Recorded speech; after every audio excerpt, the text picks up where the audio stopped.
Welcome to Coffee House. We have a new book today. Now, I was traveling recently, and when I'm traveling, I always read some novel. In this particular instance, it was a road trip, so I usually read On the Road by Jack Kerouac. That's original, of course. But I didn't have it with me, so I picked up another one. And this one was And the Hippos Were Boiled in Their Tanks. And it was written by Jack Kerouac and William S. Burroughs. It was written in 1945, but it was not published until 2008. Now, neither author, for the duration of this some odd years, thought that it should have been published. They actually thought that it wasn't to a literary caliber that it should have been unleashed upon the world. And this was long before they actually wrote their breakout works. So with William S. Burroughs' Naked Lunch and Jack Kerouac On the Road. But this particular book, it was a chronicle of the loose events that led up to the murder of one of their friends by another one of their friends. This was something that happened in real life. And it would kind of wend its way into a number of the Beat Generation authors, but would stay hidden, locked away somewhere for a long time until it was eventually published. So I liked the title. I thought that was a great title. So I figured I would give it a read and see how it functioned and what was going on here.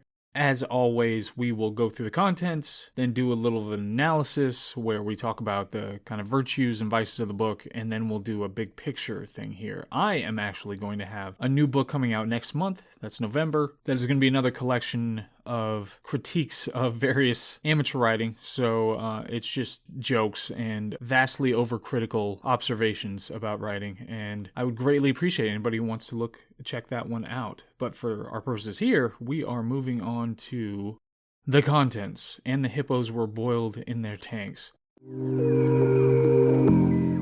So what's the setup? The setup is that it's about these characters, and these characters are actually reference to real-world people that are in these two writers' lives. These are writers that spent a lot of time together, and the way they wrote this was that they had the same characters in the group, but Burroughs represented one of the characters. He was Will Dennison in the book, and Kerouac was another character, Mike Ryko.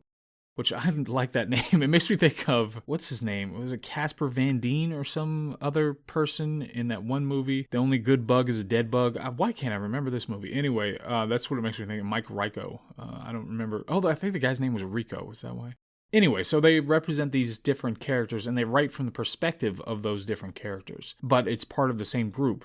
And they will alternate chapters. So one will write one chapter and one will write the next chapter. And then there are other characters, significant characters, as Philip Turian and Ramsey Allen. Phil is this good-looking guy who's part of the group, and Al is gay, and he's perpetually chasing Phil. And then they have people who are representative, like women who are in the group and their girlfriends and some other guys they run into.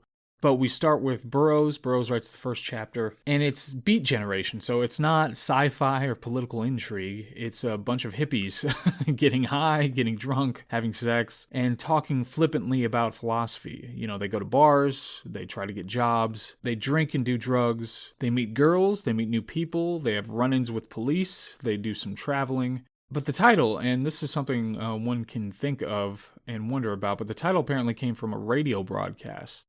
Burroughs, I think, said it was from a radio broadcast about a circus fire. So they heard that somebody exclaim, and the hippos were boiled in their tanks. So that's where he pulled that, and I can totally see that. It's a cool phrase. But I think Kerouac actually said that it came from a fire that happened at the London Zoo. So it wasn't a circus fire, but it was from the London Zoo, but they heard a broadcast about that. And then the ultimate publisher who got the rights to it, who spent a lot of time with both of them, ultimately said it was unconfirmed where it actually came from. So where the title actually came from.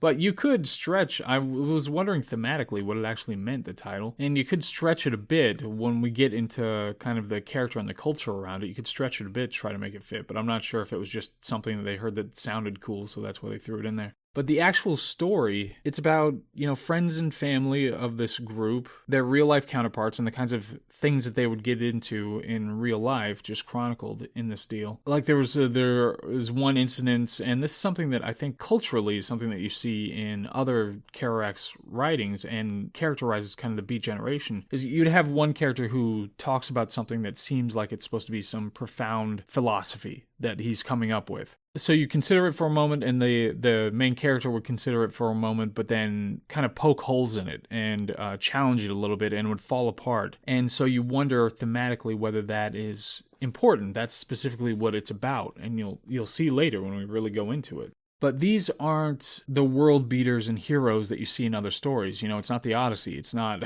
something that's about important people doing important things in the traditional definition of that. For the beat writers, it was a different kind of protagonist. They rejected the conventional stories, and it was the point to reject the conventional stories and reject the kinds of restrictions that society had at the time. And this is right into the post-war era, so it's a counterculture to that. It's this kind of cultural malaise with the motivational aspects of pre-war society. So, pre-war and during the war, you had these certain motivations that people had and were supposed to have, and it was this malaise with that idea. They didn't care much for materialism. So within the story itself, instead of having an ambition and pushing toward a successful resolution to that ambition, or failing at it and becoming, some kind of hero that way, they just kind of meander and they don't take their job seriously. So at one point in the book, they end up on this naval ship, and they got the station there. They were working for the station to get this station and running around doing kind of paperwork and this kind of thing to try to do it. And they finally get stationed on it, and this captain hits them with these kind of arbitrary procedural requirements that they apparently didn't meet. They didn't do right. They were told by one of the seamen that they should do it one way, or it was fine to do it this way, and so they did it. And then the captain's like, "You can't do that. You have to get off my ship." So there's this conflict, and they end up just leaving the ship. But it's not like this big event that they are concerned about. It's not a big deal. It's an annoyance, and they're not agonizing over their careers or wondering where they fit in the capitalist machinery. And then same thing with the sexual mores. It's not this kind of asceticism or puritanism. It's not, this is an important thing, who we end up sleeping with or whatever. It's that sexual revolution that would, 15 years later, where people are rebelling against these strictures on the way that sex was treated up to this point.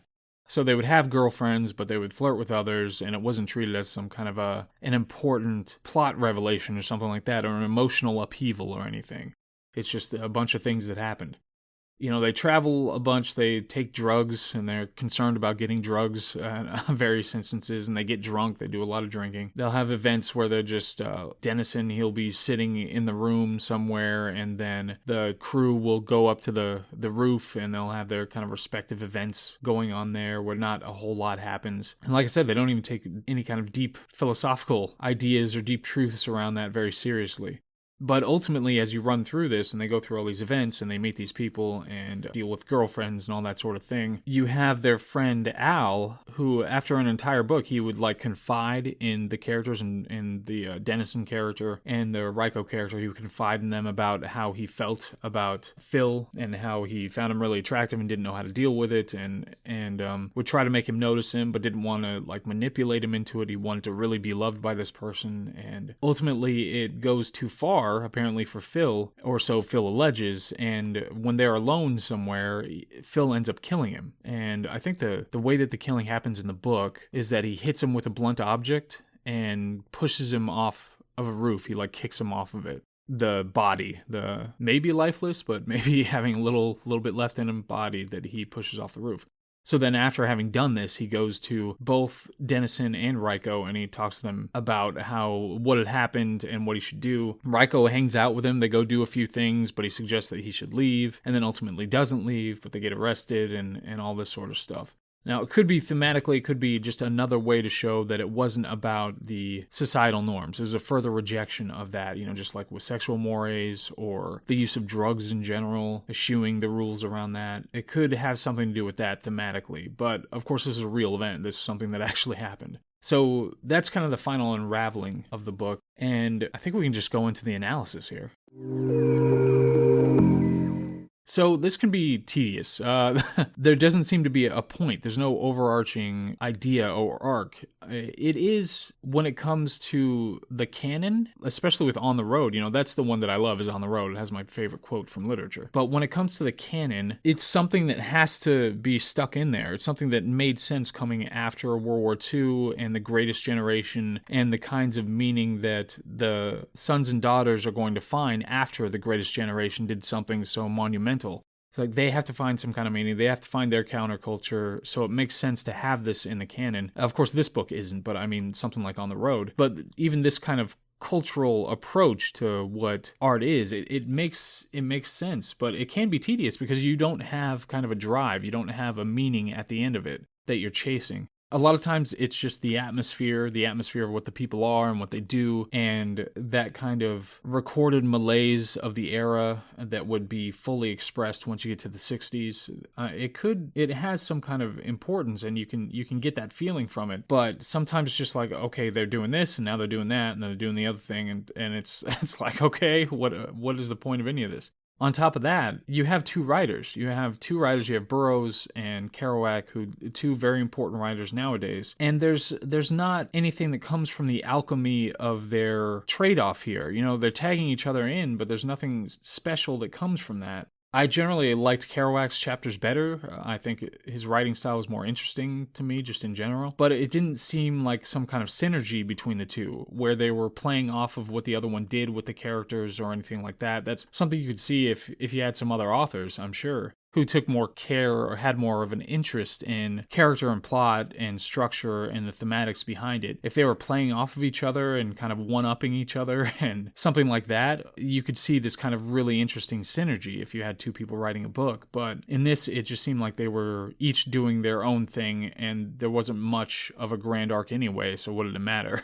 I mean, there were the circumstances surrounding it, which kind of piqued my interest just in general, because it was based on the real-life murder. The real person was Lucien Carr. He was the one who committed the murder. And Dave Kammerer was the victim. And there was some speculation about their relationship or whether Carr was gay or not, and whether he kind of egged it on or appreciated it to some degree or something like that. But the real fight actually happened at a bar. It was a bar fight where Carr stabbed Kammerer to death. Now, as far as I remember, it's actually Carr and some other onlookers suggested that it was self-defense, but that's after the fact, and it turns out that Carr actually had a well-to-do family, so there could have been a strong interest in getting people who would at least say that. But it could have been kind of an interesting explosion of people trying to deal with those kinds of feelings in that era. You know, just like Brokeback Mountain. Brokeback Mountain is not an issue movie, and that's what people don't understand. And what they're trying to do now, where they just try to flip the gender in Ghostbusters or something like that, is that Brokeback Mountain is a movie that happened to address things that have to do with homosexuality. And so this kind of a circumstance could be a similar situation where you have just these two characters who are trying to deal with this in an era that is less accepting of it, and you have this expression of violence that's specifically related to that. So that circumstance interested me, at least. But the book itself, it was just vaulted for decades, and like I said, neither author were particularly fond of it or thought it was that great, but apparently, according to the person who eventually got the rights to it and published it, who knew the authors and knew Carr too, Grauerholtz was the guy's name, he said that they tried, that Kerouac especially tried over the years, tried to get it published, but there were fights about it over whether it could be published or not. I think Burroughs was resistant, and Carr especially didn't want it published until he died. So eventually Burroughs died, and Grauerholtz got the rights to it, and then Carr died. And after all of them died, that's when the owner of it said, okay, I'm going to get this thing published. So he respected their wishes and then finally got it published in 2008, and that's why we're able to read it now. Now, generally, if I have to say, I don't think it's one of those books that, like I said, there wasn't synergy between the authors, so where something interesting is happening there when there very well could have been. And there just wasn't enough meat in it. I wasn't interested in the circumstances, and the imagery wasn't vivid enough to really stick with me. I mean, I've got images of them on rooftops occasionally, getting kicked off of the ship. You know, there are a couple of things that stick out, but not a whole lot. So I don't think this is one that you really have to go out and try unless you're really trying to understand Burroughs or Kerouac and go through their whole body of work to get those characters down. But you definitely see the roots of what they would do later. So there's that. But big picture wise, there's a big question about what effect art has on society. Art could merely reflect culture. It could anticipate where culture is going and just be kind of a lens through which you can see the future of where we're headed. Or it could manufacture culture. So that's a very important question of what art does. Like I said, the Beat Generation culture, it was counterculture, challenging kind of the obsequious commitment to country that came with and after World War II. And at the tail end of the Greatest Generation and all of the, accolades and the like that went to that generation, after that, you just wonder, it's so amazing to think about these kinds of things, these kind of broad historical ideas. And I'm thinking about this now, especially because we have what's going on with woke culture and progressivism and all that, and how there were so many precursors that led up to where we are now. But when it comes to that, you have this situation where world events are creating this hero class, and then you have the following class that doesn't have the same option to be able to express themselves or have some kind of identity related to it. So you could see how some major event like that would lead to this, this ebb led to that flow of the 60s and this counterculture that we're still feeling the effects of today. But it was likely the beginning, of the long-term cultural decay that we are experiencing now. The things that have contributed to the destruction of the family as a family unit, the deaths of despair that have been going up and up and up, the disinclination to have children in general or properly care for them after you do have them. I mean, all those things could be symptomatic of this kind of counterculture that pushed against the Greatest Generation after World War II. Of course, Nietzsche would say that it is specifically the relegation or the murder of God was the reason that a lot of these things happen, but that could be just a further precursor to this particular reaction of the Beat Generation. So there are obviously a confluence of so many mutually supportive factors. It's not just what was happening with World War II and then the Greatest Generation and the baby boom and all this other stuff. It wasn't just that was going on and the prosperity that came after that. There were other things that were happening. One thing that Jordan Peterson, I saw him talking about recently, it was on an old video, but he was talking in the video about how the advent of birth control was such a monumental event in human history, and that something that people don't realize is that when women are on birth control, they are more likely to find feminine men more attractive. When they're off birth control, they want more masculine men. When they're on birth control, they like more feminine men. So that is something that over tens of millions of people over the course of 100 years or something like that is likely to have a massive impact on the way that the culture functions, on the way that society works, just in general. So that's a big question, and that's something that likely is a further contributor to the way that the culture has gone ever since. Ultimately, it is a chicken or egg question. It is a chicken or egg question about whether this kind of art, the Beat Generation, has an effect on the culture and pushes it in a direction, or just reflects the culture as it stands or as it's going, but can see it ahead of time. For our purposes, I mean, there's just a ton of momentum behind the decadence of this era, of the era that we're in right now. Every institution was behind it. You have the maturation of Western democracies, because it's no longer kind of a cool thing. When it's a new fancy thing, capitalism and Western democracy, then it's something that everybody can get excited about. When it becomes more mature, then you want something else. You want to try something else just for the sake of doing it, even if it's working incredibly well. And then in addition to that, you have this vacuum of identity, which is one of the most important aspects of humanity just in general, is how do we define ourselves? How can we define ourselves? What are the options out there for being able to do that? It was the American dream. It was, supportive country. It was building a family and the picket fence and all that sort of thing, and being a good person, being religious. All those things used to fill that void of identity, and now we don't have that. It's not there. So you see what's happening is that people have to overcompensate with ridiculous things, saying this is a grave injustice when it's, something ludicrous, like some microaggression somewhere or something like that. And so they have to overcompensate and pretend that it's this grave injustice so that they give themselves hero status to be able to have something to fight against. But it's something that all of us have to struggle with. It's not like it's just their failing necessarily. It's something that we all have to struggle with, is trying to figure out, okay, what is going to define me in the short term? What's going to define me in the long term? What are the things that are going to be meaningful enough to get me motivated to do something important? So when it comes to art in general, I used to treat it as a closed universe. I think I mentioned this in a recent episode, and I keep going back and forth. Obviously, it's much more complex than one or the other, but I used to treat it as a closed universe. It's its own thing. You judge it on its merits, and you leave it there. It's a value in itself to have that art. But then I was thinking more that so much of art is built, and the value of it is built on the archetypes that are already built into who we are. And there are things that kind of grease the wheels to send us in the right directions. So it's important to have art to give us ideas about what we should be doing and should not be doing. And one or the other might be a better cultural practice, just erring on one side versus the other. You could see how it might be better to have this kind of crucible of ideas where you get to explore anything that you can think of. And that's what art is. You get to explore anything.